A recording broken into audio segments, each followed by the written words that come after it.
Promo Tamil viewers எல்லாருக்கும் வணக்கம். இந்த வீடியோவில் சிறகடிக்க ஆசை சீரியலில் அடுத்து என்னெல்லாம் நடக்க வாய்ப்பு இருக்குது அதை பற்றி தான் டீட்டெயிலாக பார்க்க போகிறோம். அதுக்கு முன்னாடி இன்றைக்கி என்ன நடந்துச்சுன்றதை லைட்டாக பார்த்துடலாம். என்ன நடக்குதுன்னா, மனோஜ் பணத்தை ஏமாத்திட்டாருன்னு சொல்லிட்டு ஒரு பிரச்சனை போயிட்டு இருந்துச்சுல.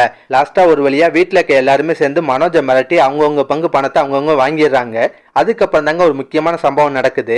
மீனா பூ கொடுக்கறதுக்காக பார்வதி வீட்டுக்கு வருவாங்க. அங்கே வச்சும் விஜயா மீனாவை மட்டம் தட்டி தான் பேசுகிறாங்க. அது மட்டும் இல்லாமல் பார்வதி வீட்டில் இருக்க வேலையெல்லாம் மீனாவை செய்ய சொல்கிறாங்க. என் மீனா மழை பெய்யுற மாதிரி இருக்கு, மேலே இருக்க துணியெல்லாம் எடுத்து மடிச்சு வைன்றாங்க. மீனாவும் விஜயா சொன்ன வேலையை செய்கிறாங்க. அதுவும் துணியை எங்கே கொண்டு போய் வைக்கிறாங்கன்னா, பணம் இருந்துச்சு பார்த்தீங்களா, அந்த ரூமில் தான் கொண்டு போய் வைப்பாங்க. அதுக்கப்புறம் நடக்குதுன்னா, ரதியோட அம்மா புடவை வியாபாரம் பண்ணுவாங்க போல. அவங்க விஜயாட்ட புடவை வைக்கிறதுக்காக கொண்டாடுறாங்க. விஜயா அவங்களுக்கு பிடிச்ச மாதிரி புடவையை செலக்ட் பண்ணிக்கிறாங்க. அது கொடுக்கறதுக்காக பார்வதியை போய் பணத்தை எடுத்துட்டு வர சொல்றாங்க.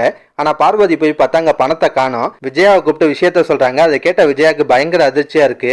அதோட தான் இன்னைக்கு சீரியலை முடிச்சிருந்தாங்க. இதுக்கப்புறம் நடக்கும்னா, விஜயா முதல் ரதியோட அம்மாவை ஏதாவது ஒரு காரணத்தை சொல்லி அனுப்பி வைப்பாங்க. நான் அப்புறமா உங்கள்கிட்ட புடவை வாங்கிக்கிறேன், இப்போதைக்கு நீங்க கிளம்புங்கன்னு சொல்லிட்டு அனுப்பி வைப்பாங்க. அதுக்கப்புறம் பணம் எப்படி காணாம போயிருக்குன்னு சொல்லிட்டு பார்வதியும் விஜயாவும் யோசிக்கிறாங்க. அப்பதான் விஜயா மீனா மடிச்சு வச்சுட்டு போன துணியை பாக்குறாங்க. அதை பார்த்தோன்னா விஜயாக்கு மீனா மேலதான் சந்தேகம் வருது. பார்வதி, இந்த துணியை மடிச்சு வச்சது மீனா தானே, மீனா அந்த ரூமுக்குள்ள வந்திருக்கா, அப்ப கண்டிப்பா அவ தான் பணத்தை தேடி இருப்பான்ற மாதிரி பழிய போடுறாங்க. ஆனா இந்த விஷயத்த மீனாட்ட நேரடியா உண்மையை சொல்லி விசாரிக்க முடியாது. அதனால விஜயா ஒரு டிராமா பண்றாங்க. வீட்டுக்கு போனோன்னா பார்வதி கால் பண்றாங்க. எல்லாரும் முன்னாடி பார்வதிட்ட ரொம்ப சீரியஸா பேசுற மாதிரி நடிக்கிறாங்க. என்ன பார்வதி சொல்ற, உன் வீட்டு பீரோல இருந்த 2 லட்ச ரூபா பணத்தை காணாமா? அது உன் பையன் உனக்கு அனுப்பின காசுல கொஞ்சம் கொஞ்சமா சேர்த்த பணமாச்சு, அது எப்படி காணாம போயிருக்கும்? யார் அந்த பணத்தை திட்டி இருப்பா அப்படின்ற மாதிரிலாம் ஷாக்கா பேசுறாங்க. லாஸ்டா விஜயாவே ஒரு பாயிண்ட் எடுப்பாங்க. பார்வதி, வீட்டுக்கு யாரும் புதுசா வந்தாங்களா, நல்லா யோசிச்சு பாருன்றாங்க. அதுக்கு அவங்களே பதில் சொல்றாங்க. என்னது, மீனா தான் பூ கொடுக்க வந்தாளா, அவதான் பணம் இருக்க ரூமுக்கு வந்துட்டு போனாளா அப்படின்ற மாதிரி அதிர்ச்சியா பேசுறாங்க. கடைசியா நடக்கும்னா, விஜயா மீனாவை பார்த்து, ஏ மீனா, நீ எதுவும் பணத்தை எடுத்தியா, உண்மையை சொல்லுன்னு சொல்லி மிரட்டுவாங்க. அதை பார்த்த முத்துக்கு செம டென்ஷன் ஆகுது.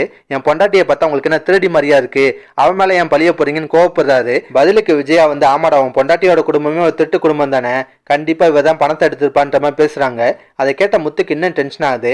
ஏன் அந்த வீட்டுல வேற யாருமே இல்லையா, உங்க ஸ்டூடெண்ட் அத்தனை பேர் வந்துட்டு போறாங்க, அவங்க யாரும் திருடி இருக்க மாட்டாங்களா, ஏன் நீங்க கூட பணத்தை எடுத்திருக்க வாய்ப்பு இருக்குல்லன்ற மாதிரிலாம் பேசுவாரு. அதெல்லாம் கேட்ட விஜயாக்கு இன்னும் கடுப்பாது.